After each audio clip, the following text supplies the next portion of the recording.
I'm Shelley Duvall. Welcome to Fairytale Theater. Join us for tonight's tale about a precocious little girl who learns to respect other people's property, especially when other people are bears. Uh-oh. Hey everyone, it's Jonathan, and welcome to the first episode in a brand new series of Every Fairytale Ever. Last year we stuck to mostly princesses. This year I wanted to get into some more variety, so for this mini-series we're going with the theme of Children Lost in the Woods, and we'll be talking about versions of Hansel and Gretel, Little Red Riding Hood, and Goldilocks and the Three Bears. For this first episode of our new mini-series, I am joined once more by Callum of the podcast Once Upon a VHS, and we are talking about 3 more episodes of Shelley Duvall's Fairytale Theater, starting out with Little Red Riding Hood, then Hansel and Gretel, and finishing up with Goldilocks and the Three Bears. Well, with this group of episodes, I think I might have a new favorite episode. Oh, interesting. I definitely have a favorite out of these 3. Okay. But well, I don't. So when I said to you, John, that Shelley Duvall's Fairytale Theater is it's a great series. There are lots of different takes and lots of different fairy tales that are covered, obviously, but the quality varies a little bit. Mm-hmm.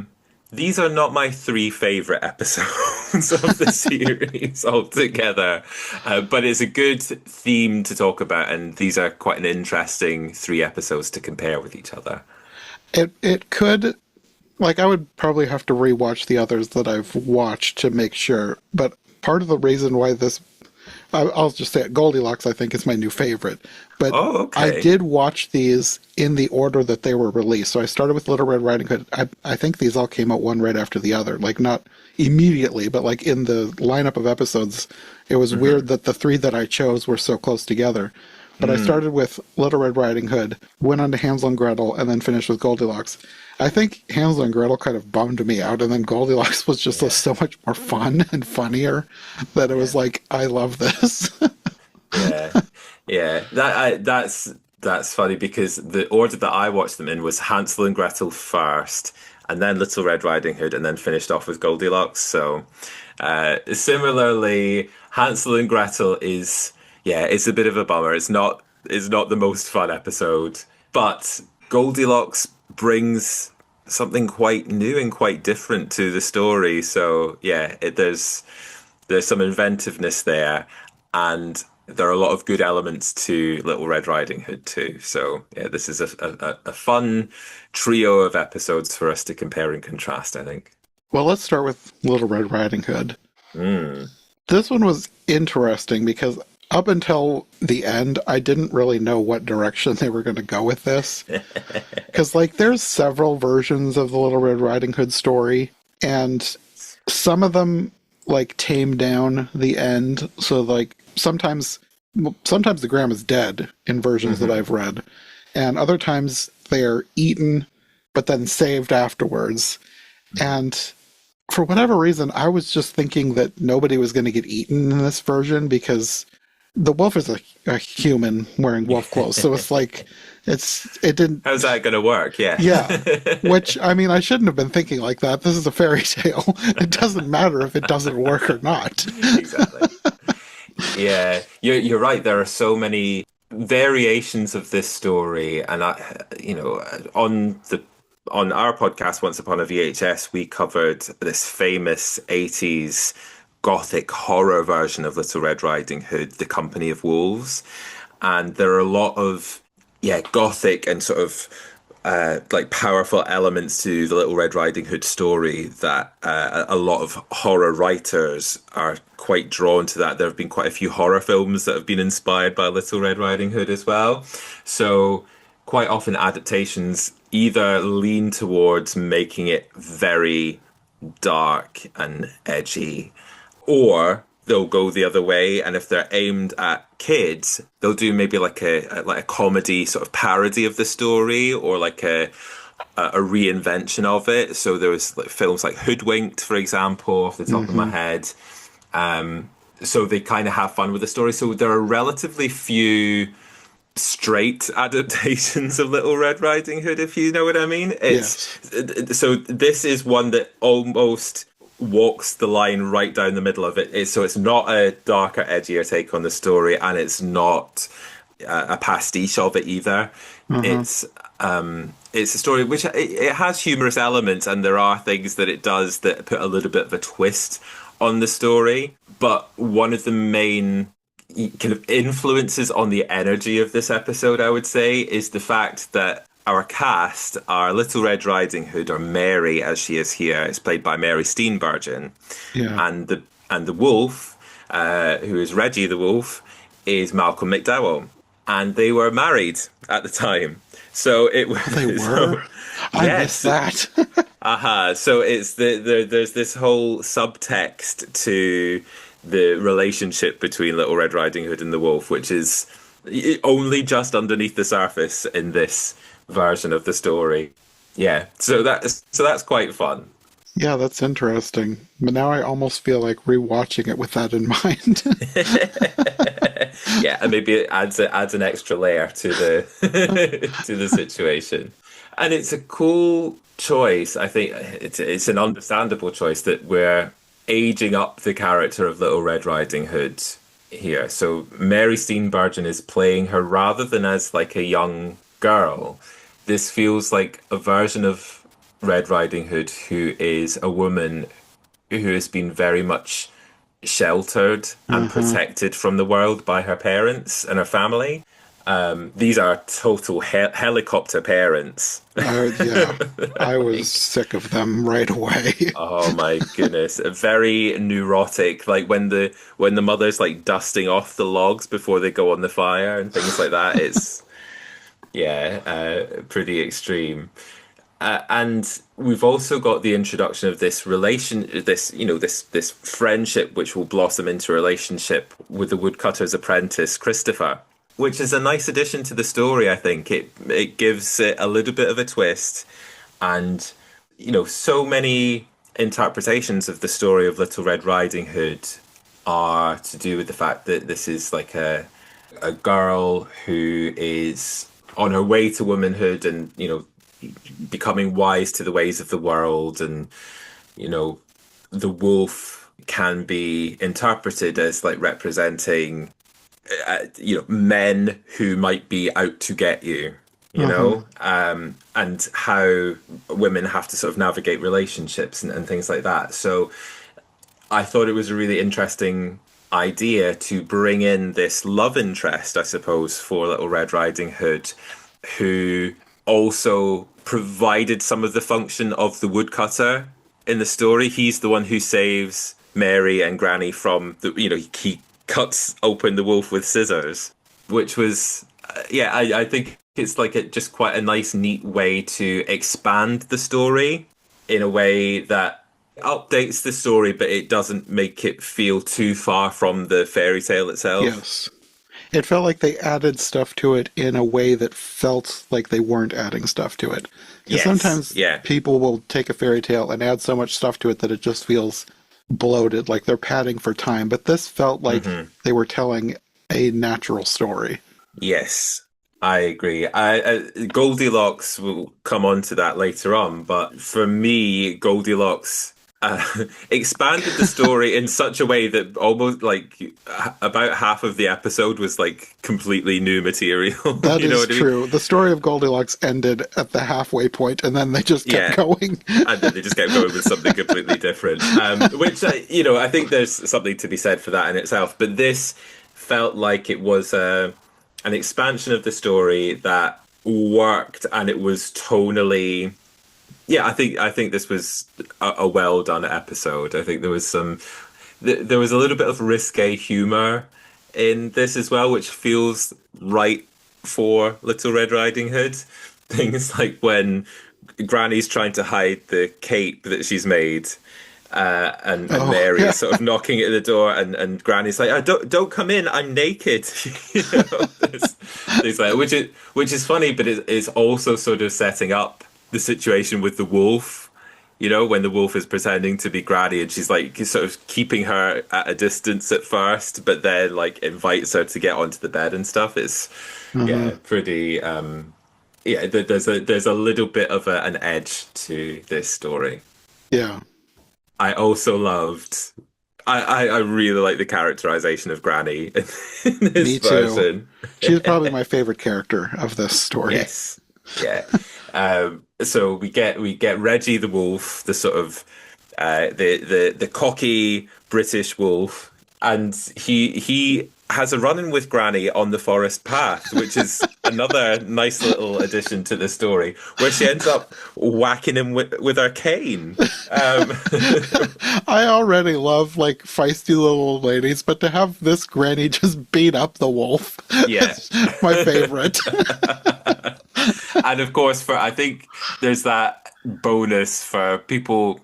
Most people coming to watch this will have some kind of familiarity with the story anyway. They'll know what happens with Granny, so it's a nice little twist on it that she already gets her.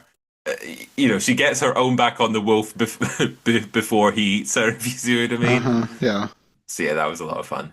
But it also made it so that in normal circumstances, you know that the wolf would stand no chance against Granny. They had to make her sick by the end so that Yes. she's defenseless. Yes. Although not completely defenseless because she had a gun. It's The only Granny's problem is she packing forgot heat. to load it.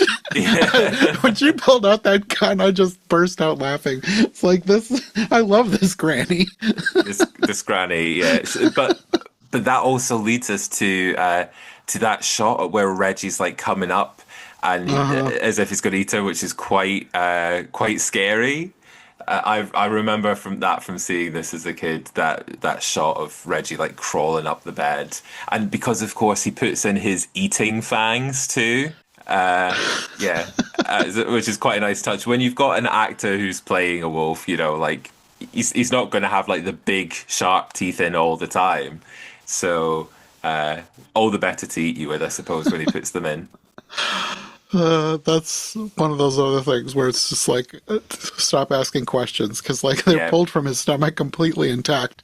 Like I thought they actually had her die in this version at this point because of the way they shot all that. I was like, oh, she's not coming back from this. But then they had Little Red Riding Hood get eaten also. I was like, okay, well then they are going to go do the version where they cut the wolf open. So just stop asking questions.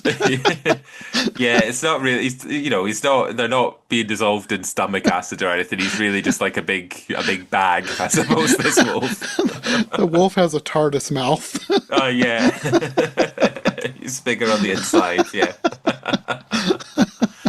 Yeah, and of course he gets his stomach filled with rocks at the end. Yes, which once they started talking about like he wasn't dead, then I suddenly remembered, oh yeah, I remember reading a version where they put a bunch of rocks in his stomach, and yes, this is the one they're going with.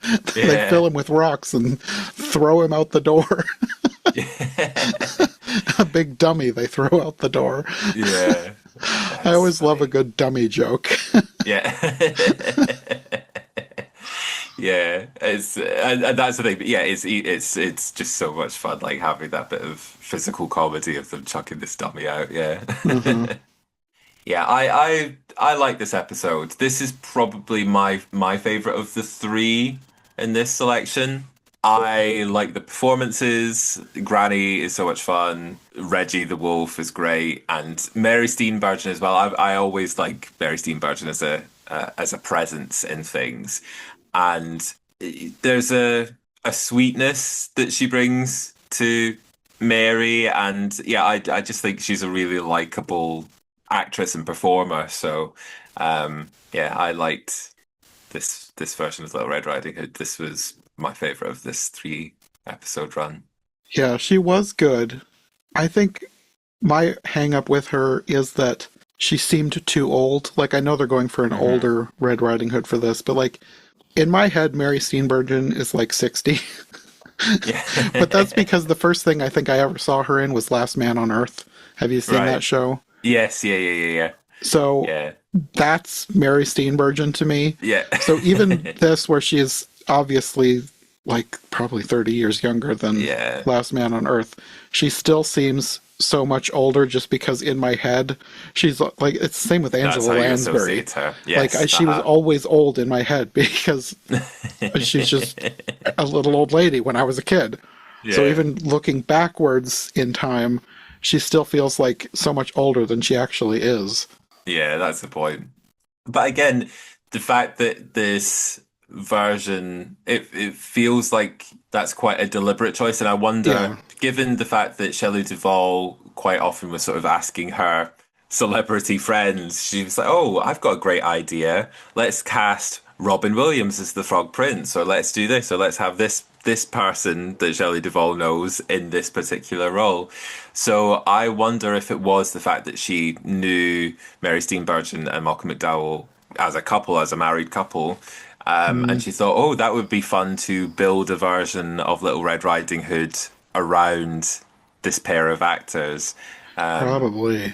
Knowing what both of them could do. And as a result of that, sort of aging up this version of Little Red Riding Hood to be almost in some ways like Rapunzel, like this character who is so Mm, protected from the outside world by yeah. her parents or whatever, that she yeah, I think that brings out some of the themes of the fairy tale in quite an interesting way, and it's not Yes. something that I've really seen done with a telling of this story before either. So, Hmm. so yeah, I kind of give it credit for that. I almost felt like at the point where Little Red Riding Hood meets the wolf and they're going through the forest together, I almost felt like this was supposed to be a subversion of the normal moral. Like the normal Mm, moral is like kids shouldn't go off with strangers, like be wary of strangers, etc., etc. But it almost felt like this moral was more about what the parents did to her by sheltering her so yeah, much, because yeah. she doesn't have the context for what this guy is doing because Uh-huh. she's so sheltered. That's a really good point. And there's that scene where she's speaking to Granny, and she says something along the lines of, "Oh, I really wish that people." I really wish that people could see me as a grown up. I can't remember exactly how she phrases it, but she's like, I just don't have the experience. And then Mm, Granny sort of says to her, well, listen, everybody sort of matures in their own way, and at their own time, and it's a really sort of sweet scene between the two of them. hmm. But yeah, that's a really interesting point that you're saying, that this almost puts puts the focus on the parents and like what is their role in terms of teaching their children about the world, Yeah, and that being sort of part of their responsibility. yeah. And maybe it's just because I grew up around people like these parents. Like a lot of Mhm. people, I think, would see these parents and think that this is unrealistic, but it is not unrealistic. Mhm. Like I've known people like these parents. Yeah. So it really felt like this message was for the parents. Like, Yes. don't be like these people because this could happen to your daughter if you do this. Hmm. Yeah. Yeah. And of course that's the thing about these Shelley Duvall's fairy tale theatre episodes. These are like the Muppet Show, perhaps. It's a piece of entertainment that is intended for a family audience. Hmm. So it's not solely directed at kids, and it's not solely directed at adults. It isn't about being like a very child friendly version of the story, but it's also not doing this darker and edgier take Yeah. for an adult audience. This is about creating something for everybody to watch and maybe to discuss in a family together and like kind of talk about it and think about the themes of it. So yeah, you could have quite an interesting discussion with your family members about this particular episode afterwards. Yeah. I mean, if someone wants to use it for the extra, like the regular moral of Little Red Riding Hood, that's definitely Hmm. there. Yes. It's just I was reading deeper into it, thinking of things that I've seen Yeah. throughout my life, and it just felt like there was something more here that seemed intentional. Yeah, I think you're absolutely right. And that's one of the great things about telling fairy tales and telling stories over and over. And there are lots of different versions and varieties on stories, but different things come to the forefront. And yeah, to me, that was one of the things that was really present in this version of the Little Red Riding Hood story, which was about parental responsibility and like family responsibility, and the way that Granny, in a lot of ways, was a really good role model for Yeah. Little Red Riding Hood, you know? Yeah. And even when there was that little birthday party sequence when Granny gives her the cape, and the parents are quite quick to treat Mary as like a little girl and to really sort of baby her and kind of Uh-huh. prevent her from seeing this Christopher boy and everything like that. Whereas I feel like Granny, you know, Granny's done the rounds. Granny's Uh-huh. lived a life, and I think she maybe recognizes what's going on here. So yeah, there's a nice family dynamic in this Uh-huh. version that was interesting to see. Yeah. Yeah. As much as I did not like the parents as characters, Granny made up for it, giving her a Yeah, good adult role model. yeah. And yes, became my favorite character, which usually happens. Like, We thinking love of Granny. Hoodwinked, I love the granny in that one too. Yes. I just love sassy old ladies. Me too. And it's funny you mentioned Angela Lansbury earlier on, and she plays the granny in The Company of Wolves. Oh, Yeah, which is it's a very interesting take on Little Red Riding Hood. Yeah, it's fun. maybe I should add that to my list. I don't always love horror versions, but Yeah. I don't usually shy away from them for this series because it is interesting. Like, I'm not a fan of horror, but I do find it interesting to see how different stories are interpreted as horror. So that's not an immediate turnoff, but Yeah. Angela Lansbury is a draw for me. And she is a very sassy granny in Okay. this one. So yeah, it's worth a watch. It's a very sort of dreamlike, almost sort of nightmarish version. I think you get something out of watching The Company of Wolves, but Yeah. always here for a sassy granny. Well, I guess we could segue into Hansel and Gretel, where we have an old lady I did not like. Oh, goodness me. So Joan Collins. I don't know why I assumed that I was going to like this one the most. I have no idea why I thought that. Like, I've always liked the idea of the gingerbread house and the crazy witch, but this, maybe it was probably partially because of the stepmother. It was just like, there was a darkness to this that I did not like. Yes. Yeah, it feels quite miserable, this Yeah. version of Hansel and Gretel. And like, as I mentioned, I really enjoy a dark version of a fairy tale for the most part, but this it felt like it was leaning so hard on the just the kind of the dourness and this and the the misery of it rather than having fun, rather than it lacked energy, this, other than Joan Collins, who is, you know, she's throwing everything but the kitchen sink into the performance. She's the main draw of this, even as much as we hate her as the character of the stepmother and as horrible as Hmm. that character is, and obviously as the witch. But it feels like she's the main source of energy in this episode, and like everything else just doesn't quite work around it. Yeah. Part of it, I think, the kids, they just looked miserable. Like, in some ways, the kids felt like a bit wooden, but in other ways, just the looks on their faces, they felt like real kids in a horrible situation. Yeah. I watched the Canon Movie Tales version of Hansel and Gretel relatively recently, which, like this version, it takes a lot of its cues from the Engelbert Humperdinck opera. So this actually uses some of that opera music in its score, and the whole aspect of the gingerbread men in like around the gingerbread house being children that the witch has transformed into Oh, gingerbread. okay. That comes from the opera, and that's used in the Canon Movie Tales version too. And that version of the story, you know, it's not a good film, the Canon Movie Tales version, but it just feels a bit more fun. It's got Cloris Leachman as the witch, and it's like Oh, it's a now I bit want to see it. I love yeah, her. yeah, yeah. She's having a lot of fun in it. but there's more color and life and energy. And even though it's like really corny and like stupid, that film in a lot of ways, at least there is this energy and like it's doing something, whereas this felt very drab.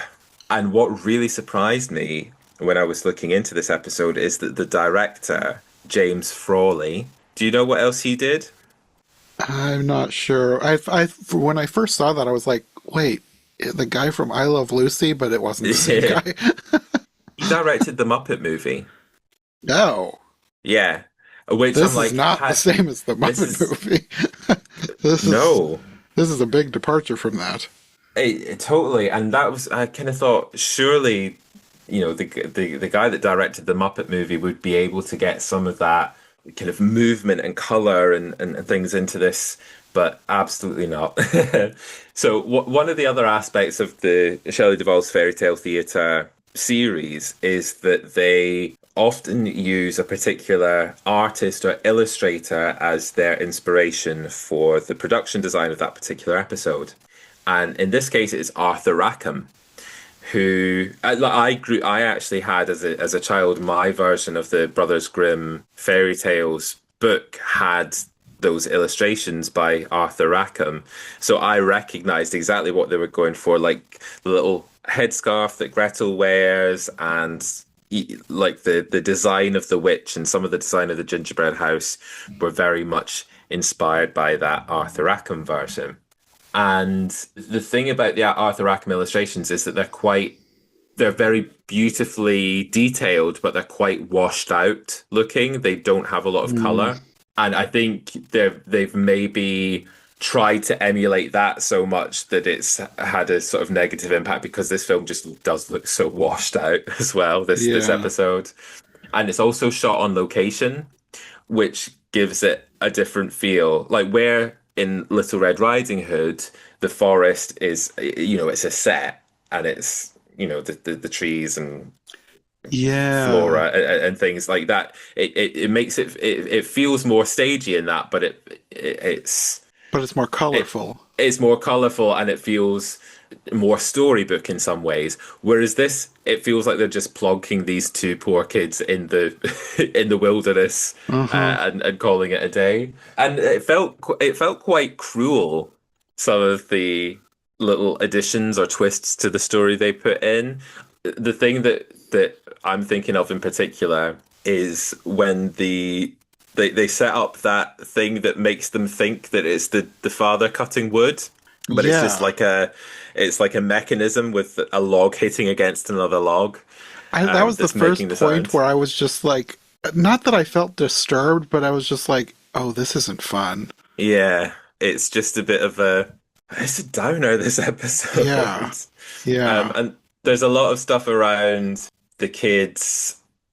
What's the line that Gretel says? She goes to eat a berry, and Hansel says to her, "Oh, don't eat that. It might be poisonous." And she says, "I don't care." He says it might be poisonous. It might kill you. And she says, "I don't care." It's like, oh my goodness, how dark is that? Like, a nihilistic 7-year-old. Oh, absolutely, yeah. Oh, goodness me. So I do enjoy, for what it's worth, the high camp theatrics of Joan Collins, like going extremely melodramatic, whether it's when she's, trying to manipulate the husband, Hansel and Gretel's father, and she's sort of scheming away. When she's shouting at them and she says, "Boy, you have the mind of a cabbage," she is quite cruel, and it's so over the top that it doesn't make it a good episode. But that's the one factor that I enjoy about this episode is Joan Collins' performance. But yeah, poor Hansel and Gretel. They said, oh, that was the other line. "I don't care if wild animals eat us, as long as they wait until we're dead." Yeah. There were several lines that just made me stop. It was like, yeah, this is a child who is so far gone in, Yeah. I don't even know if depression is the right word, but like they just don't care if they live or die. Yes. And it just felt so wrong that Yeah. it wasn't fun. Like, I think part of the reason why I expected to like this more is because I recently just watched for the first time for the podcast the Tim Burton Hansel and Oh, Gretel, wow. Yes. Uh-huh. which was so much more colorful. Like, it was dark too, but it was dark in like a Hmm. fun way. Yes. And this was dark in an, I don't know, just a depressing way. Yeah. Like, there was I totally nothing. agree. I think I went into this thinking I was going to get more of what I got with the Tim Burton version, and then it was just so completely different to that that I just was not having a good time with this episode. So this is an interesting point because Hansel and Gretel being one of the, very famous fairy tales that hasn't had like a really well-known adaptation. Like there hasn't been a Disney animated version of Hansel and Gretel. And it makes me think that this is a story that when it's put on screen, you've got so much opportunity to do really big, interesting visual stuff with the design of the gingerbread house, with the design of the witch, and the Tim Burton version. I don't think that is great, but it has some really imaginative production Mm-hmm. design and costuming and makeup and things like that. Like that witch has a candy cane nose, Yeah. from what I remember, Yes. and things like that. And it's like a lopsided, it's the hallmarks of Tim Burton, like in an early form in that film. Whereas here, the gingerbread house is so boring looking. Like it doesn't even have that wow factor, that you might Yeah. look forward to in a adaptation of Hansel and Gretel. Uh-huh. And I wonder if it is one of those stories that hasn't been, made into a Disney animation, or, one of the big studios hasn't really done a major Hansel and Gretel adaptation because of the nature of the story being so depressing in a lot of ways. This is a story about two kids who are living in a time that is so bleak that none of the family can afford to eat, and the parents, rather than find something else, or kind of work towards another kind of solution, they send out the kids kind of hoping that they'll die so they don't have another pair of mouths to feed. And the Uh-huh. kids are so hungry and desperate for something that, of course, they're going to fall into this trap of the gingerbread house and the witch. So there is, at its core, there is something like deeply kind of troubling about Hansel and Gretel as a story. And even the resolution of it, the kids do escape and they burn the witch, and they go back home to their father, and the father says, "Oh, the stepmother's gone, the stepmother's dead," but this is still the father who complied with her scheme Uh-huh. to get rid of you. Do you know what I mean? Like Yes. it's really not a very happy ending when you think about it. Which I got all that this time, but like looking, like I haven't seen a ton of versions of Hansel and Gretel, but I remember reading Hmm. it as a kid. I don't think it had ever occurred to me how dark the story was. Yeah. Like it was just a fun fairy tale, and they fight a witch, and there's a candy house, and it's like this is Uh-huh. a fun story. I don't think it ever occurred to me just how wretched the stepmother is. Mm. It's Hmm. like watching this, I was like, I feel like she's worse than Cinderella's stepmother. Because, Oh like, yeah. Cinderella's stepmother, like, yes, she basically enslaves her, but, like, she still gives her a place to live. She still gives her food. She just treats her badly. This one wants to abandon very small children in the forest so that they starve to death or are torn apart by wild animals, and she doesn't care and wants this to happen. Yeah. It's like this, It's bleak. yeah. Yeah. And the dad goes along with it. So, like you said, even by the end, when they escape and they're back with their father, it's like Hmm. if they had therapy back then, someday in therapy, those children are gonna be like, "Wait, my dad let this happen." Well, yes. Well, something about this version of the story, with the fact that Joan Collins is playing both the stepmother and the witch, there's something about that feels like it's playing into a theme. Almost how with Peter Pan, this whole thing with In Yeah. the original stage play of Peter Pan, Wendy's father, or Mr. Darling, would also play the role of Captain Hook. And Hmm. they did that in the 2003 adaptation, and quite a couple of, a couple of other like filmed adaptations of Peter Pan, is that they have the parent or the father play the role of the villain, Captain Hook. Yeah. And it feels like there's some, it's playing with something there. Like there's a theme there. Like it's maybe from the children's perspective, they're seeing this villainous aspect of a parent figure. And here we've got the stepmother, and of course, in early versions of the story, it's not a stepmother; it is their it's their birth mother that is sending them out Hmm. instead. But we've got this dual role of the witch and the stepmother, and of course, the father, when they arrive home at the end, he tells them that the stepmother died in sort of mysterious circumstances. We don't know what's going on there exactly, how and why the stepmother died, but yeah, it's interesting timing that she goes at the same time as the witch. Yeah. Which, I mean, this episode's going to come out before the one for the Tim Burton one, but like, Hmm. I guess spoiler alert for that one. I almost felt like it was implied that the witch was the stepmother. So I Yes. had that in the back of my mind going into this, knowing that Joan Collins is playing both roles. Yes. And it did strike me as odd, even though it kind of doesn't really make sense for this version to have them both be the same person. But it Hmm. still was in the back of my mind. It's like, is this the same person?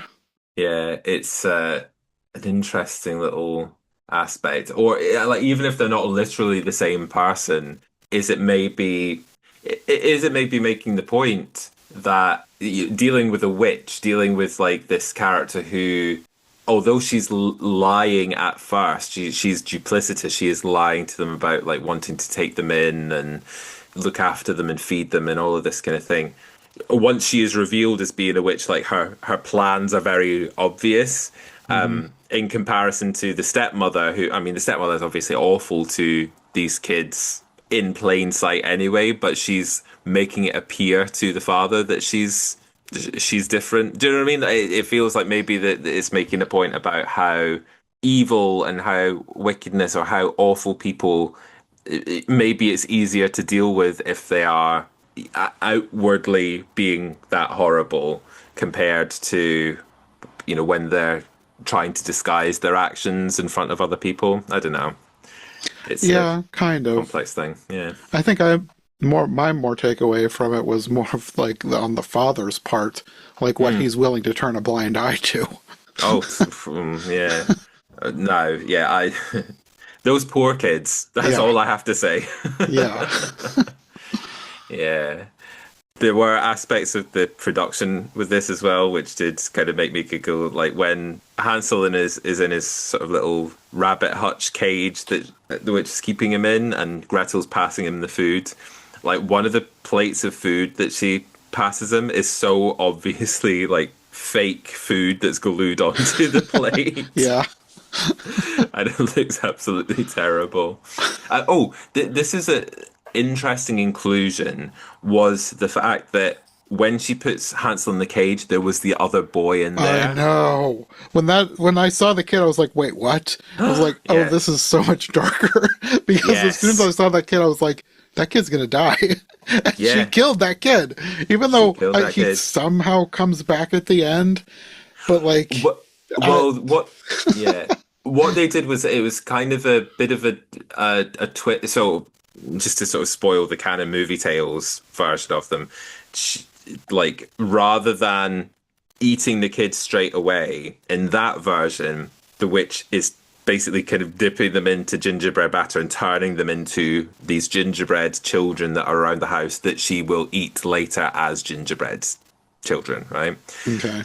In this version, there's a thing like she puts his heart in gingerbread batter, and then that becomes a gingerbread man, and then the gingerbread man, once the witch is killed, that turns back into the boy. So it's like she is actually eating the children, but she's keeping their hearts, putting them into gingerbread batter, and then turning that into the gingerbread man, which is like this very complex thing that doesn't really add anything to the story. But yeah, it's a bit like it's as if it's trying to, soften the edges, so it's not just her going ahead and eating the kids. Like, it's adding this, oh, but they'll be okay because she's putting their heart in the gingerbread man. But I'm like, I'm not sure if that works. Even though, like, I already don't like how dark this was, I almost wish that the kids were actually dead because of the way they did the whole thing. Because it really doesn't make a whole lot of sense that somehow these gingerbread people who really only have a tiny fraction of the body inside them somehow magically are whole again and fully children. But also, what happens to those kids? Because they're in the middle of a forest full of wild animals, and they're all just run off into the forest. Yes, there is that. But listen, Hansel and Gretel seem to find their way home quite quickly and easily after all that. Even when the breadcrumbs disappeared. So, yeah, funny that. Oh well, it's fine. But I just didn't really enjoy this one. Yeah, it's one of the. I would say this is one of the worst episodes of Shelley Duvall's fairy tale theatre. Which is kind of surprising when you think about it, because it feels like this could be a home run, And I had actually remembered this as being better than it actually is, but yeah, it's not. It's not a good episode. Maybe you're remembering how you felt as a kid, and like growing up, you have more knowledge, and you're looking at the stepmother and the father in a completely different light. Because I never saw this as a kid, but I remember reading the story as a kid. It just never crossed my mind how absolutely awful the stepmother is, or the fact that the father went along with what she wanted. It did not cross my mind, so it felt like a happy ending to me as a kid when they get home to their father. And this didn't feel like a happy ending. No. Yeah, I think you're right. It's one of those ones where there's maybe things that you just accept or kind of take on board as part of the fairy tale when you're a kid. But maybe watching this slightly more critically as an adult, it doesn't hold together quite as well. Yeah. Well, I guess that brings us to Goldilocks, because I think this is the reason that I liked Goldilocks so much better, is because I just finished watching this really dark, disturbing downer of an episode, and then Goldilocks was just ridiculous and fun. It's very silly, Goldilocks. And yeah, I liked it for what it's worth. The fact that it is like so much new material, because... That is true. You wouldn't be able to make... what was it, an hour long or 45-minute long episode based on what is there in the fairy tale? Like, they were going to need to expand it, pad out the story a bit, and I think they made some good choices. I think this is probably the best possible version of doing that they could have done. Yeah, no, it veers off into like fan fiction territory in the second half, but like for the first half, I was really enjoying it. I did get a bit bored by the end of this one because it was ridiculous. But like the actual story, I thought it was just fun. I liked Goldilocks. She was kind of awful, and I liked that about her.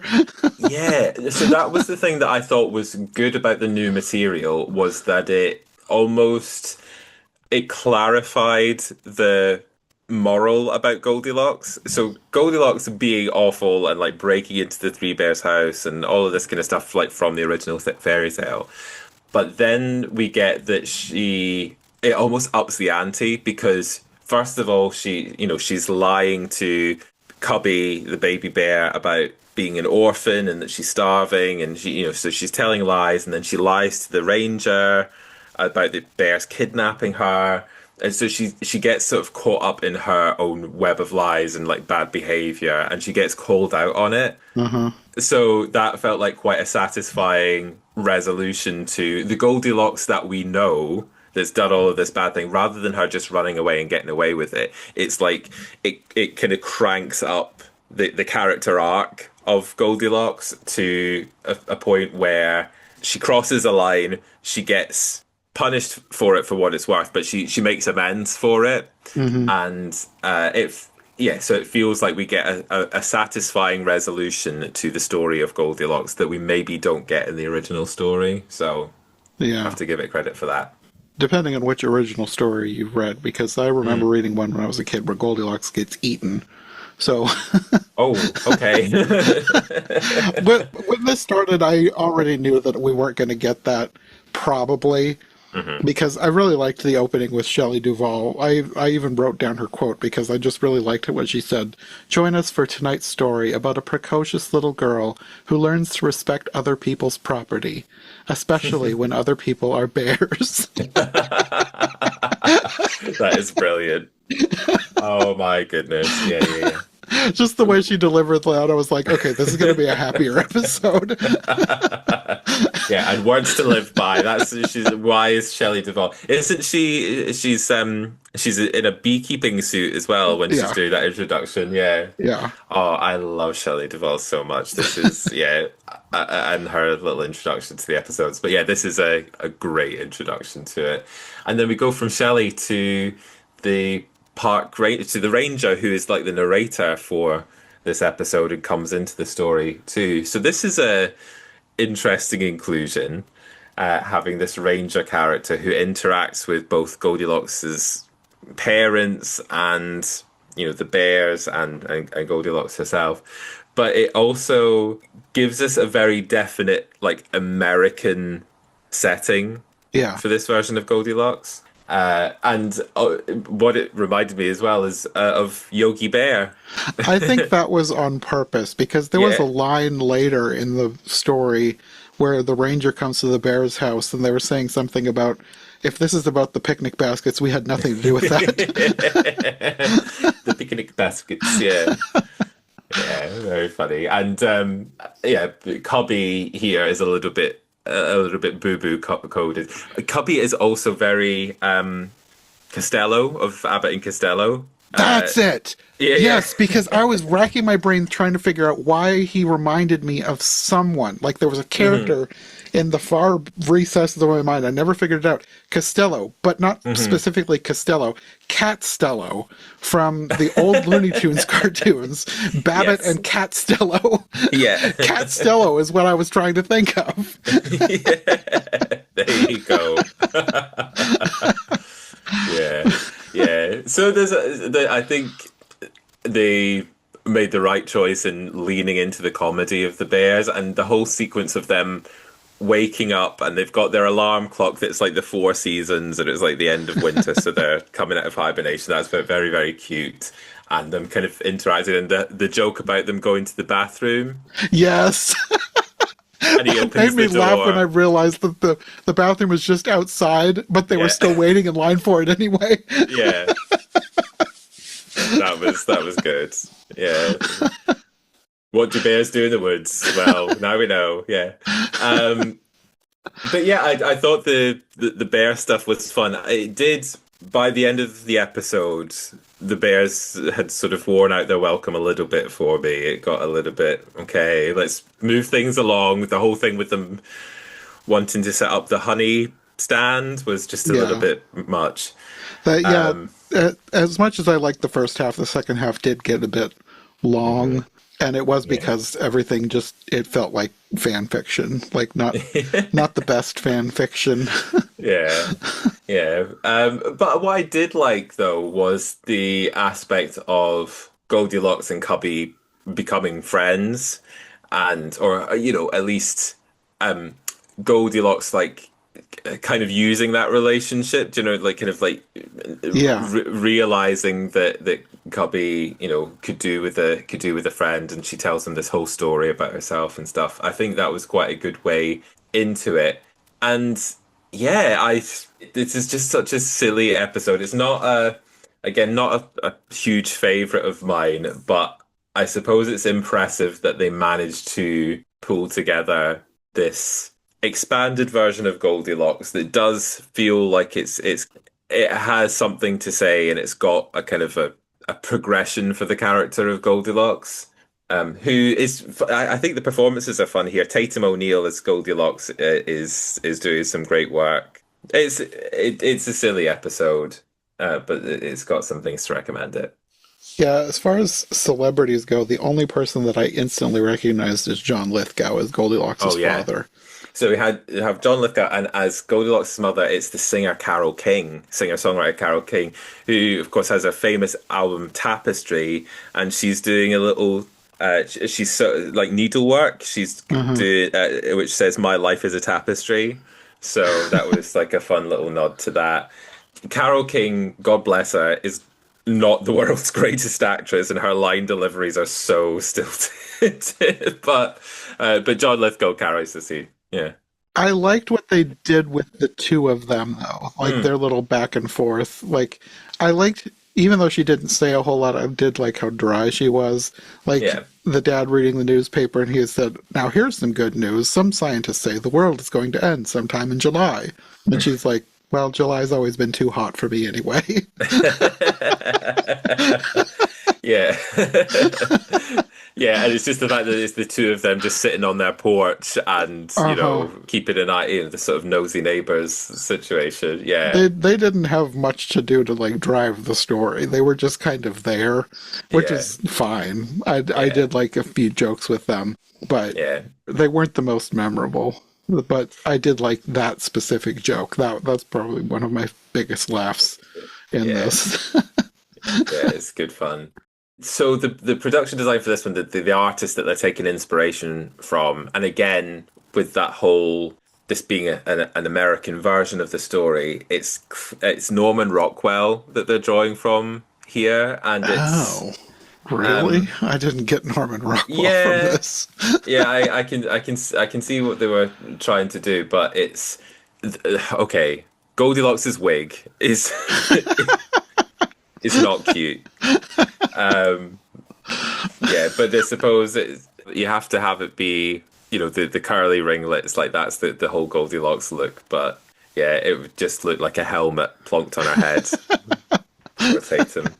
But yeah, I thought there were some cool additions. I thought having the ranger be part of the story, be as both the narrator and then sort of playing his part in the resolution of the story was a nice touch. Almost like a variation on the woodcutter in Little Red Riding Hood in some ways, like this guy that sort of like plays a part in how the story kind of all draws together. And yeah, it almost felt like it was taking some cues from the story of Little Red Riding Hood, like with the parents as well, like because we don't usually see a lot of that. You know, obviously there aren't that many adaptations of Goldilocks and the Three Bears, but it's pretty. Forgive the expression, but the fairy tale is pretty bare bones, as it were. Like you know, it's just a girl comes into the Three Bears house and she tries the porridge. She tries the chairs, she gets in the bed, and then the bears discover and they chase her out, and that's it. You know? So the fact that they were able to get some extra mileage out of it all by adding all of this stuff is, you know, it's impressive. It's not the best execution. Well, I don't know. They gave it the old college try. They gave it a good go. So yeah, I don't have too much to compare this version to because like you've said, there's not that many versions of this. Yeah. Because, like, I was making a list of different versions I would want to do, and I've got a decent-sized list for Little Red Riding Hood and a not too bad list for Hansel and Gretel. But with Goldilocks, not that I came up empty, but, like, as far as, like, straightforward versions of Goldilocks, you mostly only have shorts. There are very few longer things. So there's not a lot that I can compare this to as far as in terms of how well they fleshed out the story. I liked this episode, but like I said, that might have more to do with what I had just watched.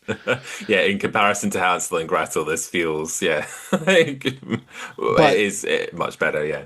Yeah, but then by the end, like you said, that it does kind of wear out its welcome a little bit, because like the story, as you know it, ends at the halfway point, because I looked at the time, it was like pretty much spot on the middle of the timeline at the bottom of the screen. It's like, okay, the story of Goldilocks is over. What next? So then they have this whole other story that they've come up with, which is fine, but it does kind of wear out its welcome a bit. But I still had fun with it because it was a lot more fun than Hansel and Gretel. Yeah, totally. And I suppose outside of comparing it to other adaptations of Goldilocks, like comparing it to other Shelley Duvall's fairy tale theatre episodes, they had less material to work with, so they had more scope to do something different with it. Hmm. So in a way, similar to Little Red Riding Hood and some of the other stories that they've told that have maybe aren't quite as detailed as something like I don't know, like if you take it in comparison with something like Sleeping Beauty, which has the element they added with the other princess, and Hmm. they've expanded the story that way. Goldilocks is like, yeah, we're adding a whole second half to this story, and I Hmm. completely get the fan fiction comparison. It's like here is a continuation that maybe feels a little bit artificial, Yeah. but it doesn't feel like this episode doesn't feel like a complete outlier within the whole fairy tale theater canon. It feels like they've managed to work it in with the house style, if you see what I mean. So Yeah. it doesn't stick out in a bad way. It's just that it's yeah, I suppose in some ways this is quite an ambitious episode to do something like there's less of it on paper, so you have to create more of it from whole cloth. So you got to give them some props for a bit of imagination. Yeah. No, well, I don't think the second half was bad. It just wasn't as good as the Mhm. first half. Yeah. So yeah, so that was I would say out of the three of them, Goldilocks was kind of in the middle for in Yeah, the I could middle. see Yeah, so that. it's like Yeah. the hot porridge, the cold porridge, and the just right porridge. For me, I think the Little Red Riding Hood felt to me like it was the most successful of the three. Goldilocks, yeah, I liked what it was kind of trying to do. I don't know if it was fully successful in executing it. And then Hansel and Gretel, oh, not not great. I mean, it was successful in that if they were trying to tell a downer story about an evil stepmother and a wicked witch, they were Well, yeah. successful in that way. Maybe too successful, and that's why I Su- didn't care for it. Successful in depressing all of your viewers, yeah. But yeah, Goldilocks was a nice, uplifting, Yeah. ridiculous story after just being kind of down in the dumps for an hour with Hansel and Gretel. Yeah, and it's nice to have something completely different. Yeah. Yes. Yeah, I appreciate that. I like it when shows can be one thing for one episode and then something Yeah. completely different for another one. That's one of the reasons I really like Doctor Who. Mm. Because there's so much variety. And not Yes. that Shelley Duvall is any in the same as Doctor Who, but like there's a variety of types of shows. Like even within the context of fairy tales, you get a variety of tones. Like these are all Hmm. three very different tones of episodes. Yes. Yeah, you're completely right. Yeah. And I don't know, I really like anthology shows, things that do have that scope to do something completely different each time. And like you say, Hmm. Doctor Who is like a rare example of a show that has like a continuous through line. Yeah. You've got the Doctor and the companion, or whatever, but there is that opportunity for variety in the episode tone and the kind of stories that it's telling. But I think we're getting fewer, and when I think back to things like Tales of the Unexpected or The Outer Limits or The Twilight Zone and all of these great anthology shows, but even more recent stuff like Amazing Stories. I say more recent stuff. In the 80s and 90s, you had Amazing Stories, the Steven Spielberg Uh-huh. anthology series. I suppose the reason that we're getting fewer of those nowadays is because it's more expensive to create an anthology series because you're casting different actors for different characters each time rather than having this consistent cast that are going through, and you have to contractually, there's all of these expectations that you have to meet with all of these different people that were involved with each different episode, Yeah. if you know what I mean. So I think what I'm saying is I hope that we see more anthology type formats or of shows in the future. but I'm a bit concerned that studios are less keen to make those. But I wish we could get something like Shelley Duvall's Fairy Tale Theatre on our screens again. Yeah, I was thinking that last night. Hmm. I was just thinking like it would be so much fun if we could have someone putting together something like this Yeah. in this day and age, because it would be fun to see some of the more modern stars give their take on some of Hmm. these classic stories. Yeah, that'd be amazing. Well, I think that's all we've got for these 3 episodes, but I Hmm. think we will be back in the future for more of this show. There's still Oh, plenty yes. more Shelley Duvall that we can talk about. Yes, and I think next time we'll have a better selection of episodes to have a think about. Yeah. Yeah, I've already picked out which my 3, but I have no idea what to expect. But Ooh, some interesting stuff. yeah. So we will be back eventually for more of this. But until then, do you want to let people know where they can find you on the internet? Yes, certainly. So I'm one of the co-hosts of Once Upon a VHS, an 80s and 90s fantasy podcast. And you can also find us on socials at Once Upon a VHS. Okay. Well, thanks for joining me today, and we will see you again for more fairy tales in the future. Thank you, John.